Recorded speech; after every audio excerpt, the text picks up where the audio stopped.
hello लोगोफोर आयौ माथो खोमसिथारलाय जाबाय लाइटआव स्राङाव सफैगौ माने नै गरम गरम साहा जोब्बाय लोंखांबाय ओरैबायदि साहा लोंनाय जायो आं लोगोफोर ओरैबायदि साहा मोजां मोनोमोन आङो दायो गाज्रि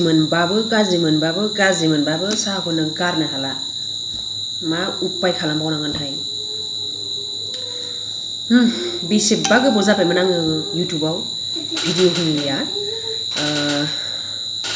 गोसोआ बारा एक्साइटेड नङामोन भिडिअ खालामनानै होनो थाखाय माखासे खामानि दंमोन खामानिखौ साक्सेसफुल खालामग्रोनो थाखाय आङो भिडिअखौ माने इन्टारेस्ट होनाय जायाखै बारा टाइम होनो हायाखैमोन बेखायनो गोबाव माने थाथ'बाय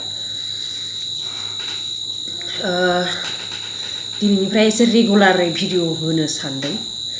नोंथांमोनहा बयबो आंखौ हेल्प खालाम भिडिअखौ बयबो नाय शेयारबो खालाम लाइक खालाम मानो बिदि बाबा कमेन्टबो खालाम नोंथांमोना नायनानै कमेन्ट खालामोब्ला नोंथांमोना नायनानै कमेन्ट खालामनाङा जाम्बि नुथारदों नै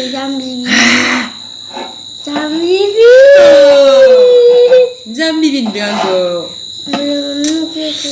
हाथायानो गिदिर गिदिरद्राय लाखोमानो सानबाबो लाखोमानो हाया लोगोफोर हाथायखौनो बारा इडिटबो खालामनो बायोहाय आङो नङाब्ला बिराद मोजां भिडिअ खालामनो सानो ओमफ्राय इडिटआवनो टाइम थाङो बानोसैलाय आरो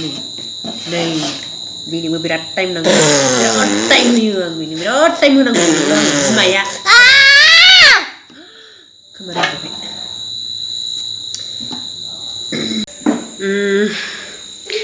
आंनि आरएमबी बड' इउटुब चेनेलखौ नायग्रा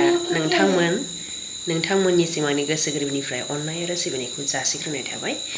आसा खालामो इसोरनि बोर लानानै नोंथांमोना गासैबो मोजाङैनो मोजां दङ आंबो मोजाङैनो दङ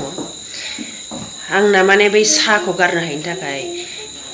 गुजुनायानो गानो रोंला